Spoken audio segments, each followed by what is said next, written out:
guys, it's your boy Gsluke here with our DFS core plays for this week's British Open, Open Championship, whatever name you're going to use. It is a massive week in the field of golf. We've got ourselves St. Andrews and the Old Course, also a star-studded field, which up top with the top 10 to top 15 players are also coming in with scorching hot form, which is going to make choosing between those stud tier options particularly difficult. It seems like all of them have a solid chance to win, and in this video specifically, going to be going over my top 6 DFS plays here for the British Open. So with the guys priced $8,000 and above, these are going to be the plays that I see myself building around early in the week. Of course, tee times, the weather advantage has not been established this early, so a lot can change between now and Wednesday, but early in the week, these are the players that I see the best course fit with, and also that are coming in as perhaps sneaky plays that might not be getting all the attention. There are guys that might model well here that pretty much everyone is going to be on. Cough, cough, somebody like a Xander Schauffele.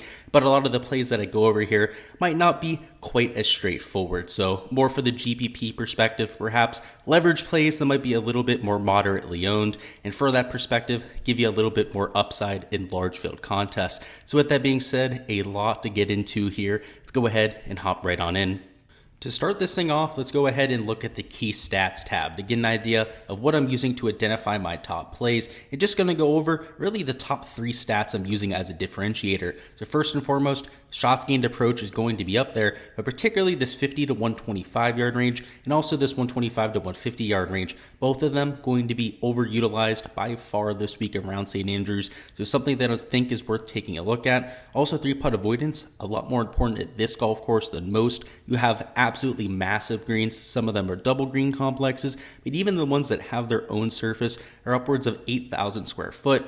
Shots gained off the tee isn't as important this week. That's why it's there at number 3. I am taking a look at history at Open Championships, also history at St. Andrews, but more importantly, par 4 scoring going to be way more important this week than most golf courses, given that there are 14 par 4s, and also sand saves out of some of those really tricky pop bunkers could be something that really differentiates the field. So with that being said, kind of in general, we're looking for ball strikers that also have that creative around the green play, right? That can get those sand saves done, keep par on the scorecard, because I do expect the winning score to be between 15, perhaps even 20 under par.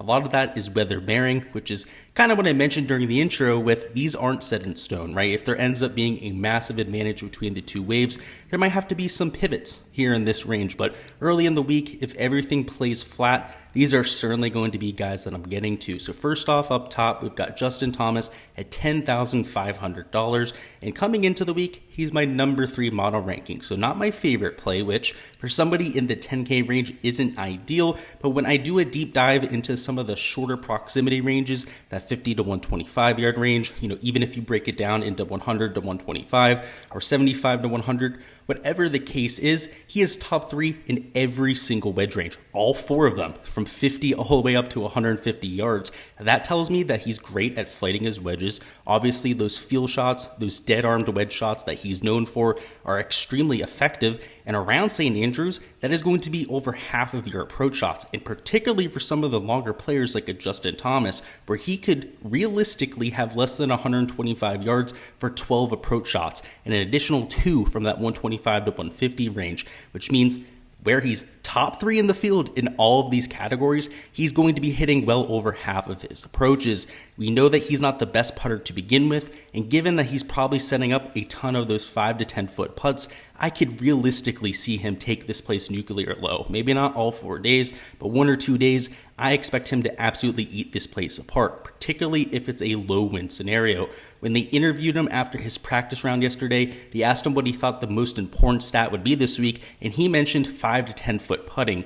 That tells me that he feels dialed in with his wedges. He knows he's going to put himself in position and is going to have to go out there and capitalize on those opportunities. And he pretty much said as much in his interview. He also mentioned a few of those par-saving putts that you'll have around St. Andrews because of the undulation on the greens and the difficulty in getting some of those chip shots close. But in either circumstance, I like the confidence going into the week. But even more importantly, the shots gained metrics, the recent form, first of all, we'll talk about that too, right? It's been great. Outside of the last performance at the Scottish, right? He missed the cut there. So obviously a lot of people are going to hold that against him, right? But Must we forget top 5 at the Canadian, obviously won the PGA, top 5 at the Byron Nelson. It got it done in a variety of different tracks, right? A short positional track, top 3, finished first at Southern Hills, major championship, top 5 at a birdie fest there at the Byron Nelson. He's just playing his, very stereotypical JT brand of golf, which is, top 5 player in the world, if not the world number 1 player, in my opinion. So if we take a look at the actual shots gained metrics, you'll see over his last 24 rounds,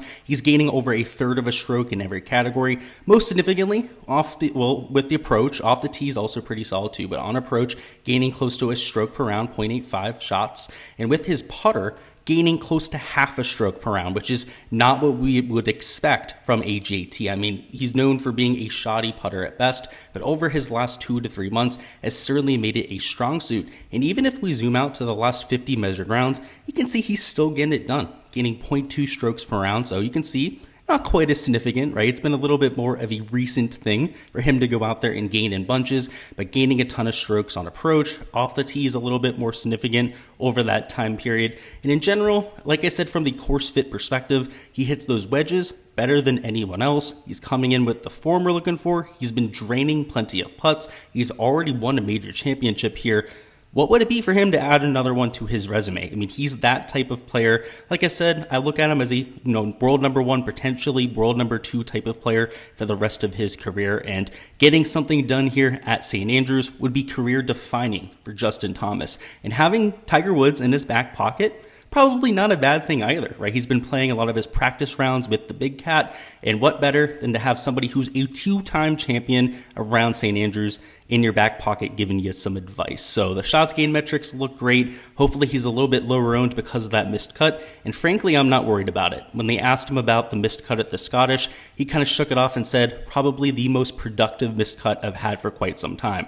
He mentioned he was able to get on site a little bit earlier, get some extra practice in around St. Andrews, and honestly, I believe him. He chuckled. He looked not all that worried at all about the missed cut, right? He has plenty of FedEx Cup points. It's not like he's struggling in that department whatsoever. So all systems go for Justin Thomas this week is going to be a key part of my player pool. Next up, we've got Jordan Spieth, who shouldn't be a surprise at all. Unlike a Justin Thomas, is coming in with great form, and I think pretty much everyone is going to be on Jordan Spieth this week, which is definitely very scary to me. I hate when Jordan Spieth is chalk because, I'm a Jordan Spieth truther. I pretty much play him every single week, but given what we've seen from him at link-style golf courses, also the recent form, which has been a little bit inconsistent, but has been a lot more on the positive side than the negative side, right?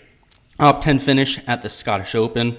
Obviously what we're looking for, missed cut at the Travelers, showing a little bit of that negative volatility, but made the cut at the US Open, top 20 at the Memorial, top 10 at the Charles Schwab, finished second at the Byron Nelson, has the win at the RBC Heritage just a few weeks before there at the Wells Fargo Championship, just has been on a great stretch of golf, and really it's been all about the ball striking. So if we take a look at the last 24 measured rounds, you can see he's right around a neutral with the putter, which thank God for Jordan Spieth. A few weeks ago, we were looking at him losing right around a half a stroke putting per round, which was absolutely atrocious, but he's starting to gain a ton of strokes off the tee, a ton of strokes on approach, and a bunch around the green, which we would always like to see from Jordan Spieth. He's one of the best short game players of all time.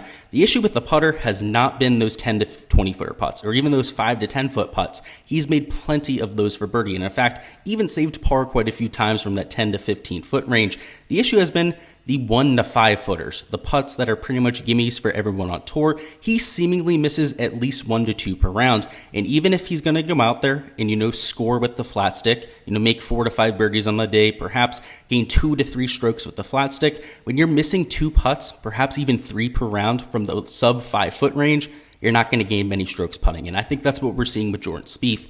That's why he's been close to a neutral putter. And of course, if he's able to shake that off, which is a huge if, he hasn't shown that ability over the last few months, he's going to win a golf tournament in a handed fashion. I mean, the approach play, off the tee play, also his around the green play is world class. top 10 in the field in every single category, and this isn't an aberration. If we look at the last 50 measured rounds, it holds up. He's still gaining close to half a stroke per round off the tee and on approach. Around the green is still there, and you can start to see the putting issues, right?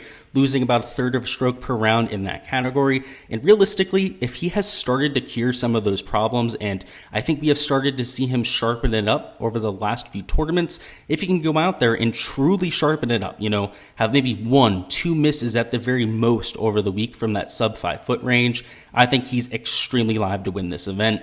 Obviously, was in contention when he last played here at St. Andrews. Loves the Open Championship. Was in contention last year with Colin Morikawa. Has an Open Championship win to his record. So you're looking at some of the key stats. Obviously, Open Championship history is quite important to me this week. He gets quite a large bump in that category. Par 4 scoring. He's one of the best par 4 scorers on the entire tour. Sand saves, firm conditions.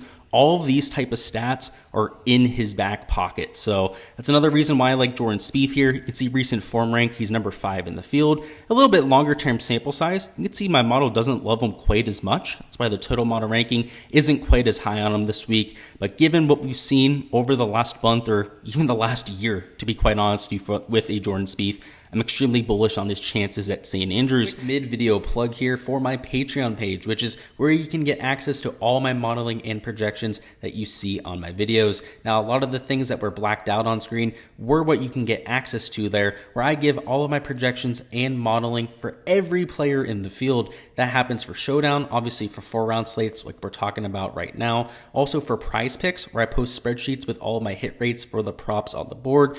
Access to one-on-one coaching on the Discord. The community feature of the Discord as well. So a lot of value in there. So make sure to go ahead and check that out if you're looking for access to everything I have to offer. And that is $10 a month. So a great value there for everything you need from the fantasy golf or the betting side when it comes to the PGA Tour. I've got you guys covered. Now back to the action. Next up, we've got Cam Smith, who, kind of like a Jordan Spieth, probably going to be a popular pick. A lot of that due to his performance on Saturday and Sunday at the Scottish. Ended up finishing in the top 10, which was a complete backdoor performance. Had a huge Sunday, moved way up the leaderboard in terms of the placement points. And if we take a look at his recent form, it's kind of been all over the place, right? Obviously, the top 10 we're talking about, but miscut at the U.S. Open, didn't really do much at the Canadian, was a very shoddy performance with the approach play, particularly with the putter, too. Did not do his best there. But top 15 at the Memorial, top 15 at the PGA. So despite not having his best stuff, he's still posting top 15 finishes, right? And 3 out of his last 5 starts. He's made the cut in 4 out of his last 5 starts. And the only miscut was at the U.S. Open, which was at Brookline, a tough golf course. And he was coming out of the bad of, I'd say, the worst of the 2 waves there. So I don't want to hold that too much against him. And the approach stats have been outrageous. He's gaining 1.1 strokes per round, which is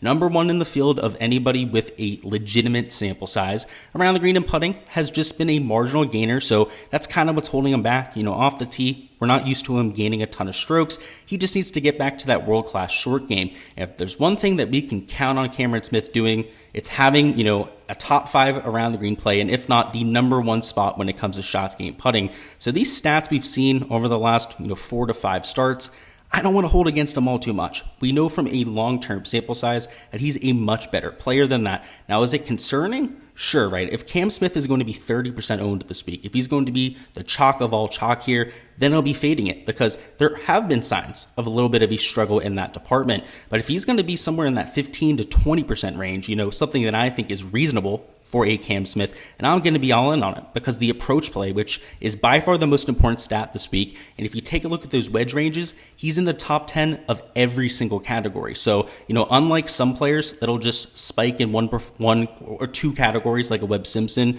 who you'll see in 2 of the 4 lists, Cameron Smith is across all 4. Like I said, Justin Thomas is top 3 in all 4 lists. Those are the type of players that I think are legitimately the best wedge players in the world. They're not sometimes the best wedge players in the world. They are consistently good with those feel shots. So Cam Smith checks that box emphatically. The approach play has been unbelievable over the last 24 measured rounds. And if we give him a larger sample size, you'll see everything improves, right? Still a great approach player, elite with the around the green play, an elite putter like we're used to seeing. So I'm expecting some positive regression from Cameron Smith. And if him struggling, right, is him finishing top 10, top 15 over the last 4 to 5 events, guys, I mean, is he going to regress into a win, right, when he gets back to his baseline? Because that's exactly what's going to happen. This approach play, which has been trending for quite some time, right, 0.9 shots per round over his last 50. Now it's 1.1 shots per round over his last 24 rounds. If he continues that, I mean, he's going to win this handily, kind of like a Jordan Spieth. It could be like a two-man race. Now, I don't want to go out and predict that right now, but if both of them have that ceiling performance, or anyone, frankly, there's a few other players in the field that also have that similar avenue, that's how you get the crazy dispersion or polarization that you see in these fields. Like you've seen back when Stenson went out there and won, when you have some of these tournaments that are won by 4 or 5 shots like a Tiger Woods. Zach Johnson, I believe, ended up, actually maybe it wasn't Zach Johnson, but there's been quite a few winners at St. Andrews specifically where somebody wins by 5 to 6 shots. It's because when you go out there and you execute your game like a Cameron Smith can do when he's on his game, same thing with a Jordan Spieth, you're almost unbeatable. You don't make many mistakes. It plays relatively straightforward. It's just that when things start to go sideways around St. Andrews, you can really start to shoot yourself in the foot. So it'll be interesting to see how these players end up panning out. But if they do have that ceiling performance, I certainly think they have the firepower to win this event. Next up, we've got Hideki Matsuyama, who's going to be our 4th core pick here. And at $9,100, this is where we start to get a little bit more unique. So the top 3 plays, I think a lot of people will also be on this week, but Hideki Matsuyama is certainly going to be sneaky. He's got a lot of worry from people about the Live Tour stuff. Also, the recent performances haven't been all that great, particularly from the Scottish Open, where he missed the cut on it, kind of like a JT. But you have to remember, top 5 at the US Open, that was a backdoor finish, DQ'd at the Memorial. He was not playing well there, so that probably would have been a missed cut. But he made the cut at the PGA, had a top 5 at the Byron Nelson. So it's a little bit of, he shows up and he finishes top 5, or he goes out there, kind of meanders, DQs himself, hardly makes the cut, misses the cut. You're either getting a boom or a bust type of performance from Hideki, and that's what I'm looking for in these GPPs, right? I'm looking for somebody who's either going to break the slate or miss the cut, because frankly, there's not a difference between somebody finishing in 15th on the slate and last, right? I don't care about finishing in the top 5th percentile of a GPP, right? Finishing with like 4 times my money, right? When you're playing in those GPPs, it is all about those top end prizes. And Hideki Matsuyama is the type of player that just, when he's on his game, he cracks the optimal lineup of GPPs. He does it all the time. And at $9,100, it is a lot more realistic for him to do it this week, right? He can be your second, perhaps even third man into lineups. And with his shots gained metrics, which have sneakily been pretty damn solid, you can see he's gaining across the board. And most significantly on approach, where he's just lagging behind Cam Smith there at 1.01 shots per round, which you'd expect from Hideki. He's just known as the best or the premier ball striker around the PGA Tour. Nobody hits a straighter ball than Hideki, and at this golf course specifically, that's what we're looking for. Now, if you take a look at the wedge ranges, he only pops on 2 out of the 4 ranges, so I don't want to give him all that much credit. I'm not going to talk about it like I would with somebody like a JT or a Cam Smith, but still pops in a few of those short ranges, so that's good to see there. With the shots gained metrics, is gaining across the board, so even with the putter, he has maintained that for the entire year. Has been a very solid year for Hideki putting. That's why we've seen him have these performances, and I think a lot of the reason that people don't want to play him is that live stuff like I mentioned, but also his US Open record. He has 2 straight missed cuts. Now, one thing to remember with Hideki is that first off, those were played at different golf courses, so those weren't at St. Andrews, and also that people are talking about him not being able to play well on courses where you need to be creative. Well, he won at the Masters last year, so I would use that as a direct counterexample. And Augusta National is my number 1 comp course this week, because a lot of those shots around the green, are almost identical to what you're going to have around this golf course. You're also dealing with a lot of wedge shots around that golf course, particularly when you get out of position, have to chip out of that the chipped area, the wooded area around Augusta National. You're going to have a lot of wedge shots into greens to try and save par. It's going to be the same thing around this golf course when you get a little bit offline. And also with some of those wedge ranges, even to make birdies, right, you're going to have those